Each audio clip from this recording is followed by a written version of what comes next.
Lo que voy a hablar es cómo rehacer tu vida después de una separación, después de un divorcio.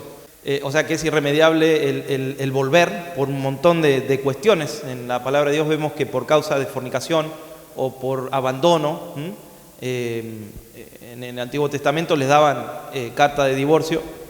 No es algo que Dios diseñó, porque lo que Dios, dice en la Biblia, que lo que Dios unió no lo separa el hombre, pero era algo que Dios permitió bajo la ley de Moisés, allí cuando Moisés dio la ley, y a Jesús le preguntaron, ¿no?, si estaba bien, y Jesús dijo, por causa del corazón endurecido Dios permitió eso, no era el plan de Dios. Sin embargo, Dios sí lo permitió, pero por causa del corazón endurecido. Y ahí es donde hoy quiero explayarme, ¿no?, en el corazón cuando está endurecido. Fíjense, cuando el corazón es duro como una piedra que no siente, que dice mucha gente no necesito de Dios, es allí donde Dios no puede obrar, Dios no puede trabajar, ¿no? El corazón tiene que estar blando por la palabra de Dios, por la presencia de Dios. Tiene que ser un corazón humilde, un corazón sensible para que Dios obre, para que Dios transforme, para que Dios cambie. Amén. Entonces tenemos una promesa en Isaías capítulo 43, versículo 19, que es el versículo que vamos a usar hoy para hablar sobre cómo rehacer tu vida después de una separación. Y dice la palabra del Señor en Isaías 43, versículo 19, dice: aquí yo hago cosa nueva, pronto saldrá a la luz, ¿acaso no la conoceréis? Otra vez abriré camino en el desierto y ríos en la soledad. Qué promesa, ¿no? De que en el Señor podemos sobrellevar, podemos salir de cualquier situación difícil, traumática, como en este caso es una separación.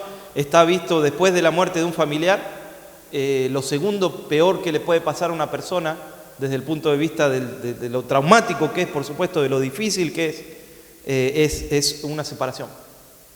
Está en el top casi del estrés que la gente vive cuando tiene que pasar por estas situaciones, por estas circunstancias, del cual muchos se quedan estancados por años en ese momento, en ese tiempo. Por eso el Señor me llevó a armar esto en este día.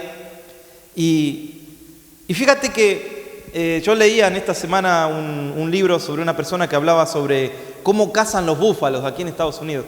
Entonces dice que los que cazan los búfalos aquí en Estados Unidos, dice que tratan de acorralarlo primero, ¿no? Tratan de acorralarlo y lo llevan a un sector, generalmente los que son cazadores saben de esto, y dice que tratan de no matarlo en ese momento, sino de acorralarlo hasta un precipicio, cosa que caigan y cuando lleguen abajo de ese precipicio, que el búfalo trate de estar herido, lastimado, casi muerto, ¿no? Ahí es donde prácticamente pierde fuerzas el búfalo. Y ahí es donde pueden ellos cazarlo más fácilmente, ¿no? Yo leía esto y decía, qué interesante que esto también se puede aplicar a lo que hoy estamos hablando, porque fíjate, nosotros planeamos nuestra vida, nos casamos, compramos casa, tenemos hijos, pero poco a poco permitimos situaciones en nuestra vida que hacemos que ese matrimonio, esa familia esté casi al borde del precipicio, ¿no? En vez de nosotros trabajar las cosas que tenemos que cambiar, poner lo mejor de nosotros, buscar del Señor, buscar del agua que estamos cantando, del agua que pueda renovar nuestra vida. No, vivimos como venimos, así tratamos de vivir en pareja y así tratamos de seguir adelante y empezamos a incorporar condimentos a esa vida que hace que lleguemos a un punto de un precipicio y caigamos en ese precipicio y se debilite la familia, se debilite el matrimonio. ¿Y qué sucede allí? Poco a poco se va matando el amor. ¿En qué cosas? Bueno, como dijimos, la inmoralidad sexual o el abandono, o como hablamos el domingo pasado, la violencia doméstica, sí, que también es un síntoma de que no se puede continuar por ahí. Uno dice, pastor, pero ¿hay base bíblica? No, pero usted, ¿qué cree? ¿Que una mujer, un pastor le tiene que decir que siga viviendo en una casa donde hay violencia y que un día termine muerta esa mujer? ¿Usted cree que ese es el consejo que tenemos que dar nosotros? Iríamos presos nosotros. De hecho, yo conozco un colega que está en mi país y está preso. porque le dijo a la mujer: tienes que seguir porque Dios, lo que Dios unió, no lo separa el hombre. Y un día el hombre la mató de un golpe y la familia de esa mujer, que no era creyente, lo llevó a la cárcel a él.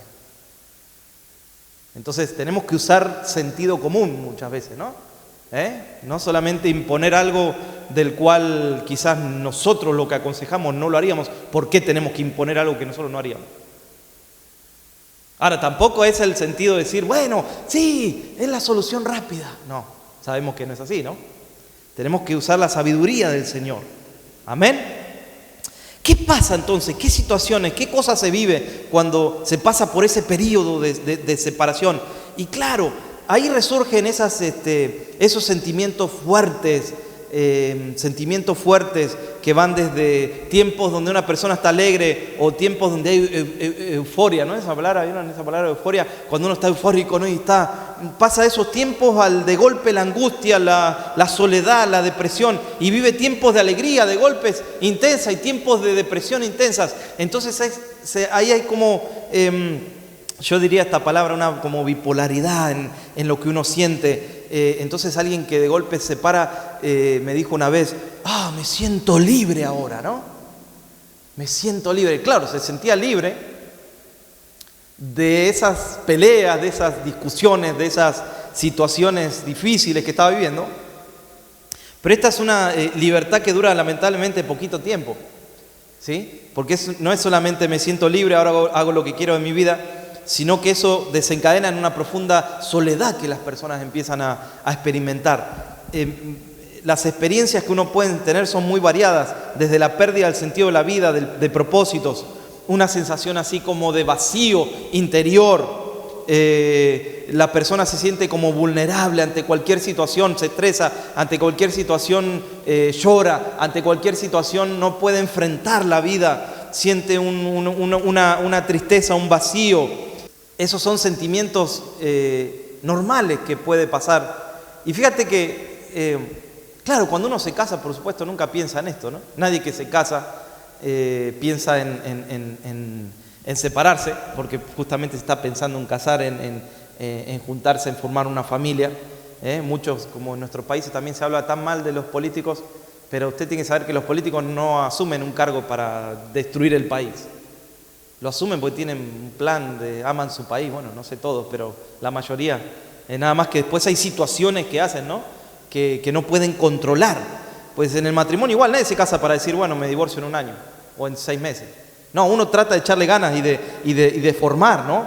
La familia.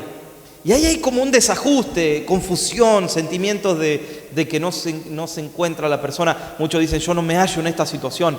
Y empieza a sentirse así como confusión en su corazón.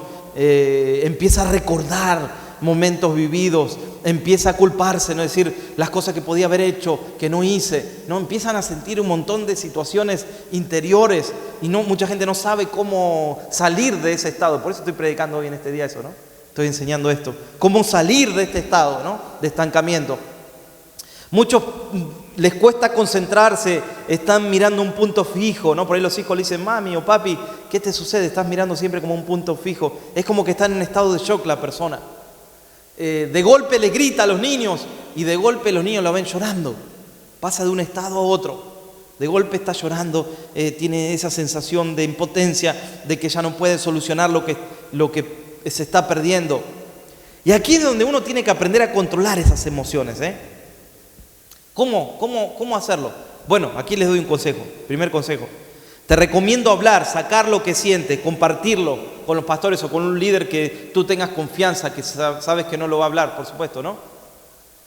Compartirlo, sacarlo. Ya por el hecho de compartir algo, de sacarlo del corazón, ahí empieza a haber libertad, ¿sabía? Porque lo que está oculto, lo que está guardado, generalmente, ¿qué pasa allí? Es como cuando tú haces de comer y dejas la comida en una olla allí y pasa una semana y la olla está limpita por fuera, pero te olvidaste de lavarla. Ahora cuando sacas la tapa, ¿qué haces? No, pues la vuelves a tapar, ¿no? O te pones un barbijo para lavar eso. ¿Qué pasa? Se empieza a descomponer cada vez más la comida. Y en un mes, y en 2 meses, y en 6 meses. Eso, ¿qué sucede? Al principio no huele mal, pero después empieza a oler mal. ¿Y qué hay que hacer? Sacarlo, abrirlo, limpiarlo. Cuando tú expresas algo ya del momento que lo cuentas, mira el poder que hay en contar, en confesar. Ya ahí empiezas a ser sanado por el Señor. Y después te oran, te ministran, te bendicen. Ya ahí empieza el Señor a obrar, empieza la palabra de Dios también a trabajar en tu corazón. Entonces tienes que quitarlo, tienes que compartirlo, tienes que pedir ayuda. Muchos dicen, personas dicen, pues creo que me estoy volviendo loco, no sé ni lo que siento. Es que no te vas a volver loco, no es así. Sino que estás viviendo una situación, una experiencia que ha sido devastadora. ¿Y qué empieza uno cuando empieza a hablar, a sacarlo? ¿Qué empieza a suceder ahí? Empieza lo que se denomina la palabra duelo. ¿Han escuchado la palabra duelo? Pues uno empieza allí primero acepta la realidad de lo que está viviendo. No trata de esconderla, la realidad. No trata de taparlo y decir esto es un sueño, en algún momento va a cambiar. Pasa el tiempo y no cambia. Entonces, ¿tú qué haces? Empiezas a aceptar la realidad que estás viviendo. Es algo cruel, pero es algo que hay que hacer. Porque si no, el duelo no empieza a transformar tu vida.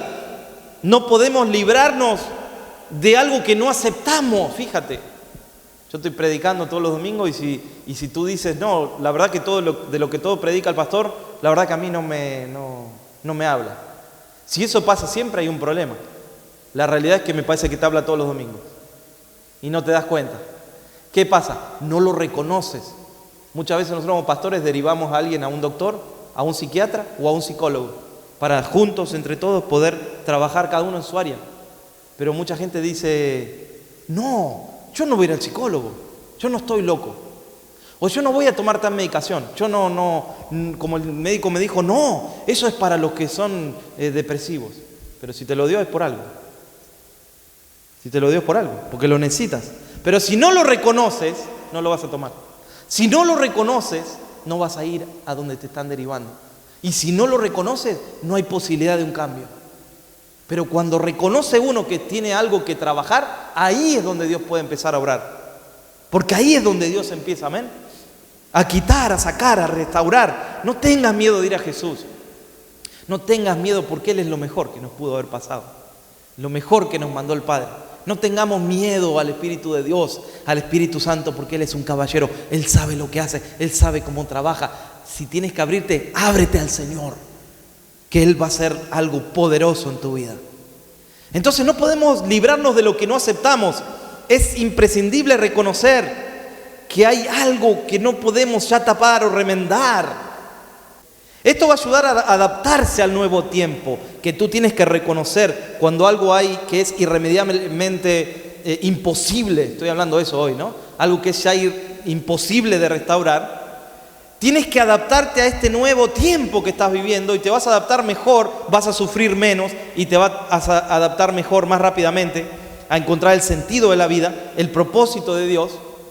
Mucha gente depende cómo acepta las cosas, ¿no? Yo leía en esta semana un libro, y bueno, varios, pero uno de esos que leí sobre este tema decía del caso de una mujer que se presentó ante un pastor y le decía, se quedó con sus hijos esta mujer y le decía al pastor, mi ex esposo nos dejó tirados, ¿no? Esa expresión, como el pastor recibió esa expresión, es lo que ella sentía, pero por ahí no era lo que realmente estaba pasando. No sé si usted me entiende a lo que voy. Muchas veces como nosotros recibimos las cosas, por supuesto que fue duro, por supuesto que es difícil lo que estaba viviendo, sin embargo, es como esa persona lo estaba recibiendo. Entonces el pastor le preguntó, ¿pero está su ex esposo, está ayudando a sus hijos? Oh sí, dijo, está ayudándoles, está enviando el dinero que corresponde, los visita, trata de estar siempre con ellos. Entonces no lo dejó tirado. Lo que pasó es que la relación con esta mujer ya no iba más. Ya no había manera de que continuase. Pero es como la persona lo percibe. Es como tú percibes las cosas. A veces no es igual de cómo sucede en la realidad. ¿Se entiende? Cuidado con eso. De todos modos, Dios te va a sacar adelante. Dios te va a fortalecer. Dios te va a sanar. Dios te va a restaurar. Dios no te quiere dejar tirado. No es el plan de Dios que uno quede tirado en un costado, que uno quede sin propósitos en la vida. Así que de cualquier situación en que te encuentres, Dios te puede sacar de cualquier pozo, de cualquier situación difícil. Amén. Si hay hijos, trata de mantener la relación lo mejor posible. Esto ayuda al corazón de los niños y al corazón tuyo también. Uno tiene que tratar de estar bien en el corazón. Amén, porque del corazón mana la vida, ¿no? Guarda tu corazón, dice la palabra del Señor. Entonces, en lo que a ti dependa, trata en lo mejor de estar bien, lo mejor posible. Porque eso vas a darle un ejemplo a tus hijos. Si tus hijos ven que tú hablas mal, y eso es un punto que tenemos ahí más adelante. Si tú hablas mal y estás sembrándole dolor y angustia y separación a esos niños van a crecer con un odio. Pero nosotros como padres, ¿qué tenemos que hacer? Sembrar en nuestros hijos, cuidar el corazón, pastorear el corazón, cuidarlos, para que cuando sean grandes no hagan lo mismo que su papá o que su mamá. Amén. No abandonen a su familia, no abandonen a sus hijos, sino que sean hombres y mujeres de testimonio. Veamos algunos obstáculos que se presentan luego de la separación. Está, como dijimos, también esa sensación de angustia, de inquietud, se da esa incapacidad para tomar decisiones. A muchas personas les pasa eso, que nunca han tomado decisiones, entonces ahora se encuentran solas o solos. ¿Y qué sucede? Tienen esa incapacidad de tomar decisiones, nos volvemos irritables o tristes, o muchos no pueden dormir o sienten fatiga, o muchos no quieren, ni siquiera tienen interés de ir a trabajar, tienen que ahora empezar a trabajar y dicen, ¿cómo voy a hacer? No está este desinterés de trabajar. Muchos pierden peso, otros ganan peso, porque muchos comen de más. Están esos atracos que a veces uno hace, o los demás pueden ser que pierdan el apetito. Pero el primer obstáculo, el primer enemigo que se encuentra uno, ¿sabe cuál es? La negación. Y esta negación es la dificultad para aceptar lo que está ocurriendo. Si hay negación, es imposible avanzar. Hay personas, por eso estoy hablando de este tema, porque hay personas que han pasado tantos años ya que están divorciados, separados, que ya no hay forma de volver porque quizá la otra persona tiene su segunda, tercera o cuarta esposa.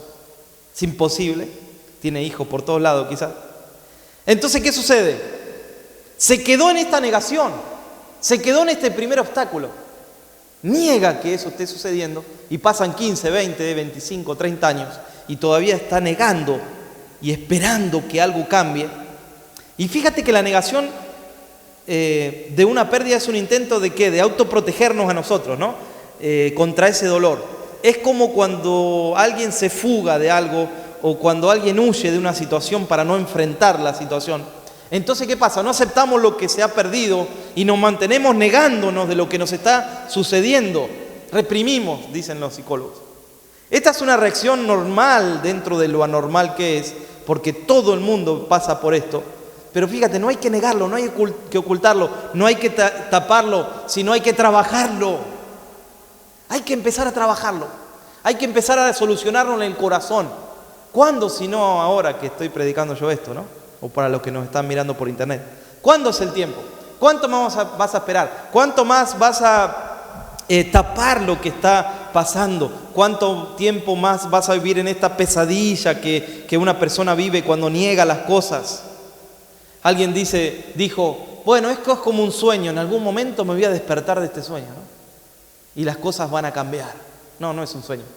Ahí al de al lado pellizquelo así, dígale, estás acá, no estás soñando, ¿no? Estás acá sobre la tierra, ¿no? Entonces, ¿qué sucede? La persona que vive en una negación constantemente está hablando de, por ejemplo, digo, esposa o esposo, ¿no? Pero yo puse aquí, la forma de hablar es, y sí porque mi esposo, pero ya no es más el esposo, pero habla del esposo. Entonces, por ejemplo, tiene una chequera, no sé, se me ocurre ahora, ¿no? Y ahí está el nombre del ex esposo todavía en la chequera. Todavía la cuenta está a nombre de él. Se vive como si estuviera la persona ahí, ¿se entiende? Tiene el anillo todavía, después de 20, 25 años, tiene el anillo puesto como si estuviera casado. ¿Se entiende el punto, hermanos? La negación, el negar que algo sucedió, que algo pasó. Personas que niegan siguen viviendo la vida como si estuvieran casadas, ¿no? Es que se sienten casadas, pero no lo están. Se sienten casadas, pero no están ya casadas. Y claro, ¿qué sucede aquí? Se han quedado en un punto, ahí está. Se han quedado en un punto de su vida, en un momento, en un tiempo del pasado. Y no se puede salir de esto hasta que no se admita que la relación está terminada. Ese es el comienzo, el punto de partida. Aquí es donde uno tiene que aprender a dar una vuelta de página, o mejor dicho, cambiar de capítulo. Un capítulo nuevo para tu vida. Porque el hecho de que hayas vivido un fracaso no significa que uno sea fracasado. Fíjate la diferencia. El hecho de que uno haya vivido un fracaso, como todos vivimos un fracaso, no significa que lo seamos, sino que estamos viviendo un fracaso. No somos fracasados. En el Señor hay respuestas. En el Señor hay salida. En el Señor hay propósitos. El segundo punto que sucede aquí es cuando empieza a ver como esa ira en las personas. Sabe que la ira, ya estoy hablando en todas las áreas, no solamente en esto, ¿no? Pero la ira es cuando una persona vive como ira, es como que está siempre en ese estado de ataque, ¿no? Constantemente en ese estado de atacar. Le dices algo y te ataca. Lo miras y me está mirando mal, te ataca. Esa situación donde todo el tiempo se está así. ¿Y qué se expresa aquí en la ira, cuando hay ira en una persona? Miren, yo noté por lo menos 7, 8 palabras. Por ejemplo, cuando alguien vive así como esa furia que explota verbalmente, ¿no? Tiene que ir a encontrarse, tiene que ir a llevar los niños, por ejemplo, ¿y qué hace? Ya va con esa sensación de ataque, ¿no? Entonces el ex esposo o la ex esposa lo reciben y ya está atacando. Ahí está la ira, la furia, ¿no? Diciéndole algo delante de los niños, teniendo esa relación tóxica. Claro, obviamente que no se van a abrazar y no se van a decir qué lindo que estás, cómo te amo, porque ahí hubo un conflicto. Sin embargo, hay que cuidar la ira, hay que tratar de que la ira no hiera a esos niños, porque están los niños adelante, hermano. Cuidado con eso. Luego veo que hay como un sarcasmo muchas veces cuando uno utiliza esas palabras hirientes para lastimar al otro, ¿no? Y lamentablemente lo hace delante de los hijos. Me acuerdo que una vez una persona le había apodado a su ex esposo el Gadareno. Vieron que hasta bíblico, miren. Y yo una vez le dije, no diga así, porque el Gadareno era una persona que estaba atada con cadenas, que estaba endemoniadísimo, ¿sí? Que Jesús tuvo que ir a buscar y que rompía las cadenas y me dijo, sí, así, me dijo, así es. Le digo, está bien, pero no diga, él tiene un nombre, no es el Gadareno, ¿no? Es su ex pareja. Bendígalo, trate de tener una relación lo mejor, en cuanto a ti dependa, dice la palabra de Dios, ¿no? En cuanto a ti dependa, estés bien con las personas. Luego está ese comportamiento así, donde uno vive como esa rabia y se llena de culpa y empieza a vivir esa depresión. Es una mezcla de sentimientos, remordimientos también, tristeza de no poder controlarse, soledad, de no poder soportar los silencios. Uno tiene que empezar a trabajar con todo esto, porque estos son ataques que uno tiene cuando está en ese estado, ¿no? Antes se sentía acompañado, ahora se empieza a sentir solo, inseguro, porque antes la persona lo apoyaba y ahora esa persona se siente insegura. Pero tú puedes ser seguro en el Señor. No dependes de una persona para estar seguro. Amén. No dependemos de alguien. Claro que nos ayuda nuestro cónyuge, pero no vivimos dependiendo del que está al lado nuestro. Vivimos dependiendo de Dios. Y el que está al lado, por supuesto que te ama y te acompaña y no estás solo. Sin embargo, ahora que tú estás solo, estás con el Señor. Entonces no tiene que haber allí temores, miedos, que sucedan malas cosas o accidentes. O qué pasa si me quedo sin trabajo, qué sucede si me pasa esto o aquello. Uno empieza a darle lugar a esos temores. La Biblia dice que el amor echa fuera el temor, ¿no? Tienes que acercarte al amor, que es Cristo. Amén. Estos sentimientos nunca se irán hasta que no aceptemos nuestra situación, el momento de transición que estamos viviendo. Recuerda, estás haciendo un duelo y nosotros somos los que podemos alargar ese duelo para toda la vida o recortarlo el tiempo que sea necesario. Toda pérdida va a traer un duelo. Y el duelo lleva tiempo. Y en nuestras manos, yo puse aquí en nuestras manos están los tiempos también, ¿no? Porque el dolor lo podemos extender más de lo normal. Uno puede extenderlo como viviendo bajo ese sufrimiento, como si fuera uno encadenado, como el Gadareno, ¿no? Que estaba encadenado a ese sufrimiento. Pero mientras estás bajo ese sufrimiento, no vas a poder comprender lo que Dios quiere hacer. No vas a poder entender que Dios puede levantarte y sacarte y darte una salida. Amén. A Dios no se le escapa nada, ¿no? Dios conoce, Dios sabe. Pero aunque sea una situación difícil, Dios puede darte una salida. El duelo no se puede acortar, pero sí podemos utilizar ese tiempo para procesar nuestros sentimientos, identificándonos, verbalizándonos, sacándolos, compartiéndolos, expresándolos, trabajándolos. Ahora, el duelo tiene dos caras, que son el duelo normal y le llaman el otro el duelo que es patológico. Esto me llamó mucho la atención, porque el duelo que es normal es el que enfrentamos en un tiempo, como dije, determinado, ¿no? Procesamos esa pérdida, reconocemos, aceptamos y seguimos adelante. Pero cuando hay un duelo patológico, miren qué interesante este punto, ¿no? Es el duelo que se extiende por siempre, ¿no? Por un periodo muy largo de tiempo, donde parece que no se termina, donde parece que no se restaura. Este punto es importantísimo que lo sepamos, ¿no? Es como cuando hay un proceso de cicatrización en el que la herida nunca llega a sanar y siempre la herida está abierta. No llega a sanar. Hay un periodo de tiempo donde sana, ¿no? Donde tiene que quedar una cicatriz y cuando tú tocas ahí no duele, ¿no? Muchos de ustedes por ahí tengan una cicatriz, ¿se acuerdan de algo que les pasó o de chicos o alguna pelea que tuvo alguien y dice, ahí me quedó una cicatriz de una pelea? Bueno, pero te quedó una cicatriz, no es que la herida está abierta.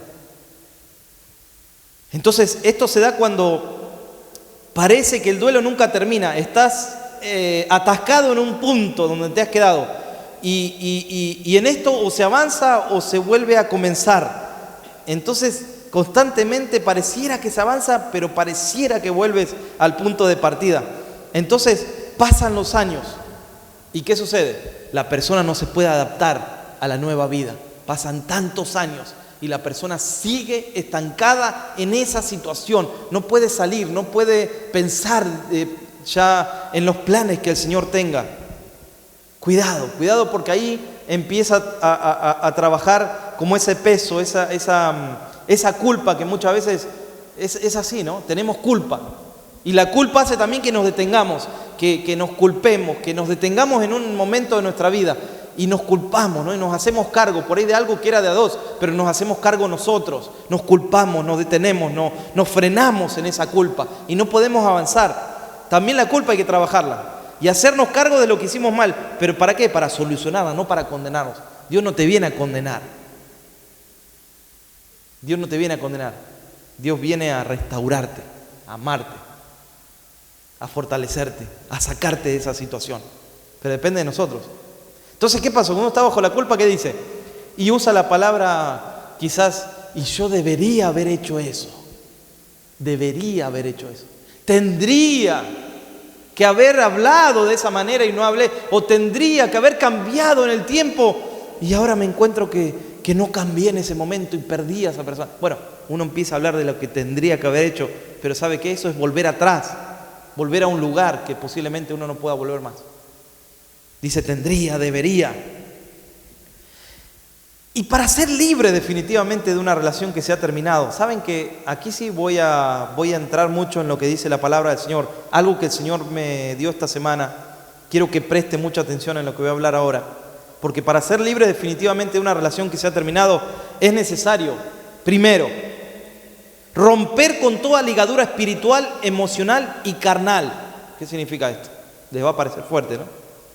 Es que cuando alguien está bajo una ligadura no puede vivir en paz, vive bajo un malestar continuo. O sea, ¿cómo saber si alguien está bajo una ligadura que es tóxica, que es espiritualmente no prospera? Es porque constantemente hay un malestar continuo en su corazón. Quiere buscar de Dios y no puede, quiere ir a la iglesia y no puede, quiere levantarse y no puede. Siempre está en una situación de malestar continuo en su corazón. Sabemos que el mayor porcentaje de personas que se separan y que se divorcian, ¿por qué es? Bueno, las estadísticas hablan de que es por infidelidad, ¿no? Por adulterio los que están casados. Y el tener relaciones con alguien que es adúltero atenta contra la vida espiritual de una persona.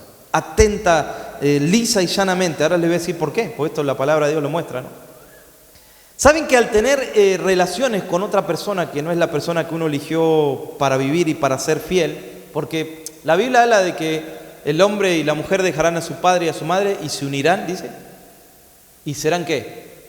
Una sola carne. Entonces, cuando uno está haciendo las cosas bien delante del Señor y está con una persona, hay tremenda bendición en esa unidad. Bendición espiritual, emocional, de todas las bendiciones que se te ocurran. Ahí Dios bendice esa oración. Ahora, pero cuando pasa lo contrario, el tener relaciones con otras personas se transfieren. ¿Sabe que esto se ve mucho en lo práctico que un pastor puede administrar en consejería, cuando uno trata de ver qué es lo que está pasando en un matrimonio? Enseguida se encuentra con este tipo de pecados y lo primero que uno ve es como una transferencia de maldiciones, no sé cómo explicárselo, ¿no? De pecados, de lazos que cuestan romper esos lazos. Esto produce un sufrimiento que mucha gente dice, no sé cómo explicar el sufrimiento que tengo. Y dicen, es como un sufrimiento moral, no sé, me siento en falta. Miren este punto. Espiritual, me siento en falta con Dios, pero conmigo mismo. Emocional, claro, hay una serie de movimientos emocionales ahí, no sé qué le está pasando por dentro.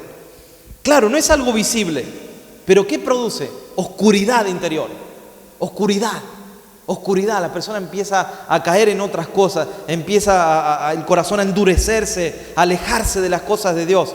Y eso hace que uno toque fondo como persona, como creyente. Primera de Corintios capítulo 6, versículo 16, se los voy a leer.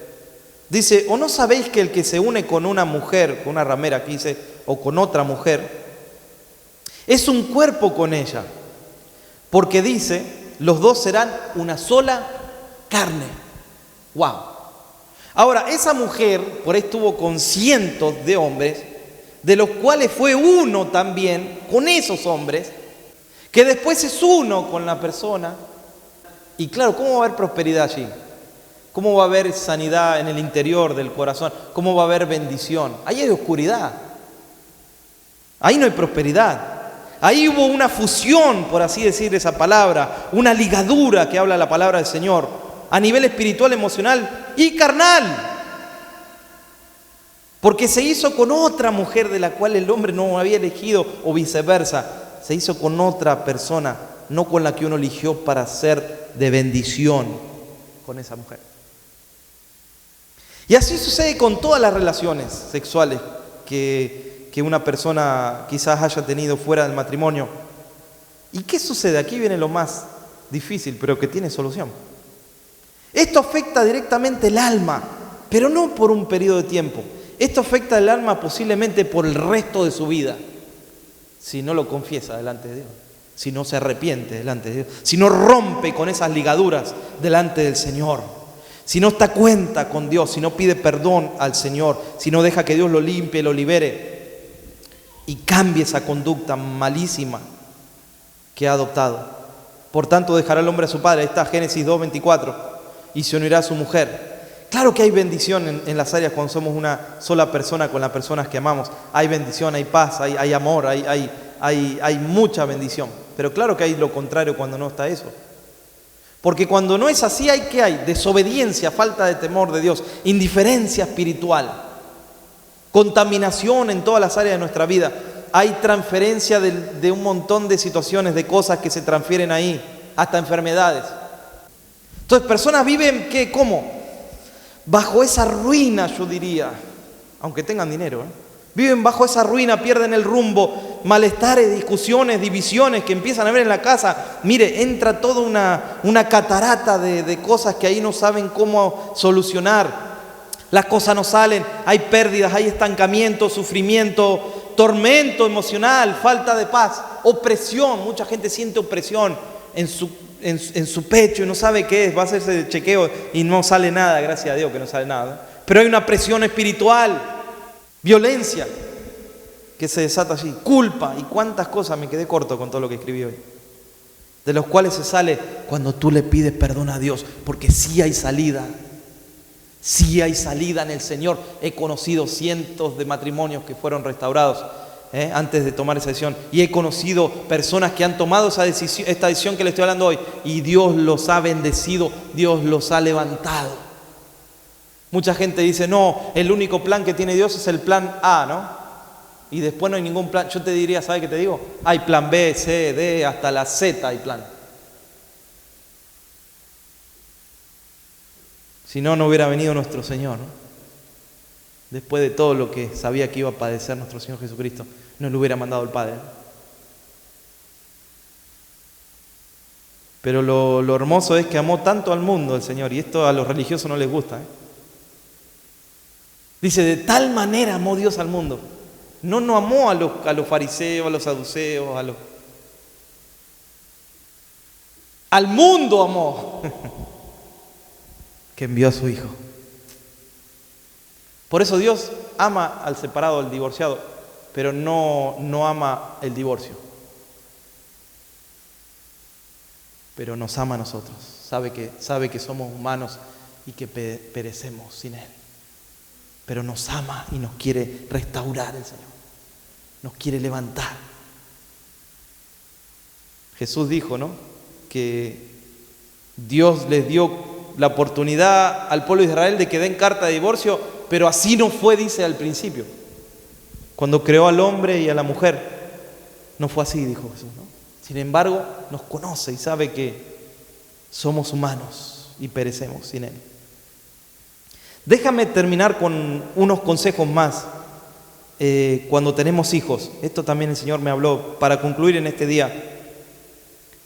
Algunos puntos importantes. Si tienes hijos, dales el ejemplo de no tener que elegir entre sus padres. Cuidado, padres. No le digamos a nuestros hijos, te quedas conmigo o te vas con tu papá, o te quedas conmigo o te vas con tu mamá, ¿no? Deja que elige por los dos, porque es 50 y 50. No hay uno mejor que otro. Los niños tienen que elegir, amarlos a los dos. Y los padres tenemos que dar lo que nos corresponde dar, Segundo, absténgase de hablar mal de su ex esposo o esposa frente a su hijo. Y claro, tú como padre te sientes que te has descargado, ¿no? Me descargué. Largué algo así porque lo tenía acá y lo tuve que sacar. Sí, pero lo sacaste ahí cuando estaba tu hijo. Eso lo sufren mucho los niños. No hagas comparaciones. Tú no eres el niño, eres el adulto. No sé si sabíamos que éramos los padres nosotros. No seas sarcástico, ni crítico, ni juicioso, porque el niño así será cuando sea grande. Y claro, aprende de nosotros. Aprenden de nosotros. No es con ellos que hay que hablar eso. Háblelo con un pastor, háblelo con una autoridad. Si tú tienes que llevar a tu hijo y hay siempre esa pelea cada vez que se encuentran, no responda usted, porque está su hijo mirando. Dé el ejemplo. Si el otro grita, que grite, pero usted no grite. Usted sea pacificador. Evítale dar detalles a tu hijo. A ver, ¿cómo es esto? Compartir demasiada información confunde y agobia al niño, ¿no? Él no necesita tanta información, necesita amor. Si tú le das mucha información a un niño, está comprobado que estás pidiéndole ayuda y tú no puedes pedirle ayuda a tu hijo. ¿Sabes que hay padres que le piden ayuda a sus hijos? Muchos le dicen, ¿cómo vamos a hacer, mi amorcito? Que tu papá o tu mamá se fue. ¿Qué haremos ahora? Y el niño no está en condiciones de apoyar al padre o a la madre. No está en esa condición. Es un niño. No lo pongan en esa situación.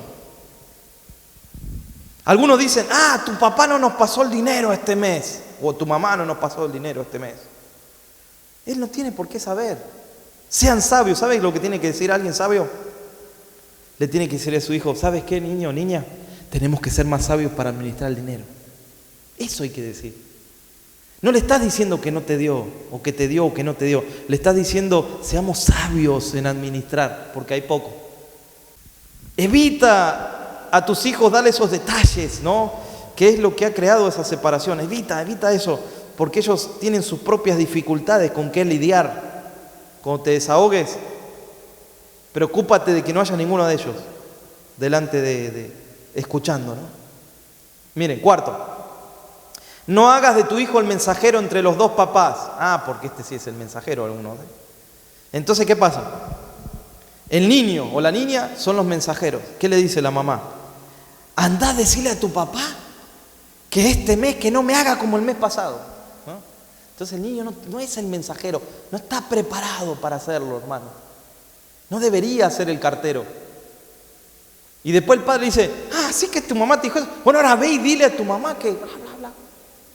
Y ahí anda pobre el niño, la niña, trayendo y llevando información. Tu trabajo no es hacer eso. ¿Sabes qué es? Proteger a tu hijo. No lo pongas en la mitad de la guerra, de los bandos que hay, ¿no? Quinto, mantén las líneas de comunicaciones abiertas con tus hijos. Oh, sí, eso es muy importante, ¿eh? Ellos tienen que saber que vas a estar ahí para escuchar. Pero la comunicación tiene que ser muy importante. Y enseñarles a resistir sería el último punto, ¿no? O sea, la capacidad de resistencia es uno de los regalos más valiosos que un padre le puede dar a un hijo, ¿no? No criarlo así, sobreprotegerlo. Criarlo para que resista en la vida. Muéstrale a tu hijo que incluso cuando las cosas se ponen difíciles, tú y tu hijo pueden sobrepasar esas dificultades y no desmoronarse como familia. Enséñale a tu hijo que todo pasa por una razón, pero que hay que orar, que hay que buscar al Señor, que tenemos armas espirituales para salir adelante. Hay que darle firmeza. Amén. En esa experiencia que están teniendo, que tengan esa capacidad de resistir, de seguir adelante. Hay que usar un lenguaje esperanzador. Amén. Porque la palabra de Dios nos da esperanza, ¿no? ¿Y por qué nosotros usamos otro lenguaje? No. Dele un mensaje esperanzador a su hijo. De que Dios está en control, de que todas las cosas ayudan a bien para los que son llamados por Dios. Ese debería ser el versículo clave de nuestra casa, ¿no? Para los que aman a Dios, todas las cosas ayudan a bien. Sí, estamos en una situación difícil, pero ¿sabes? Dios no nos va a dejar tirados. Vamos a orar.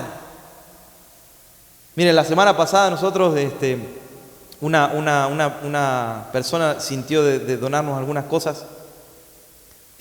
Había sido una semana difícil, el mes anterior también de trabajo.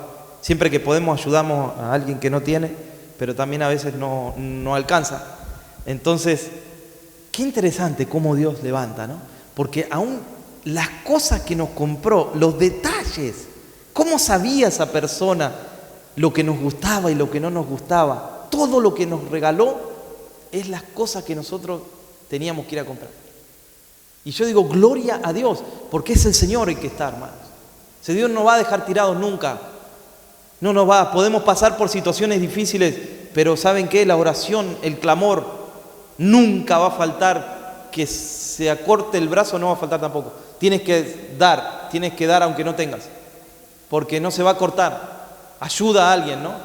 Nosotros siempre, Chuy daba las enseñanzas que vamos a volver a hacer de las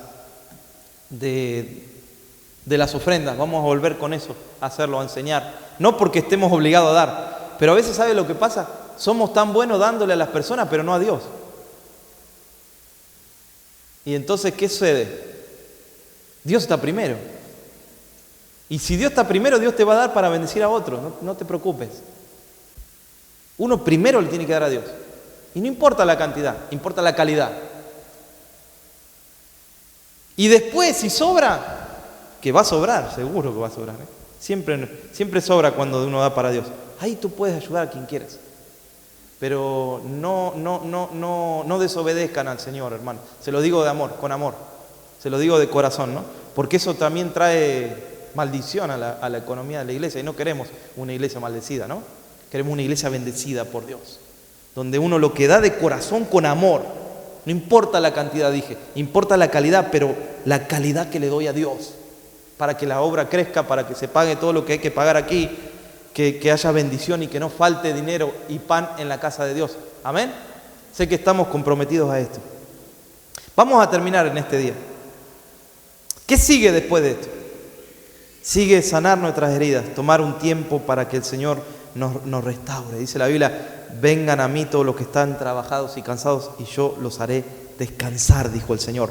Tienes que descansar en el Señor, porque si no descansas vas a estar furioso, con ira, con un montón de resentimiento. Ve al Señor, pide ayuda, que el Señor te va a ayudar, te va a sacar de esa situación.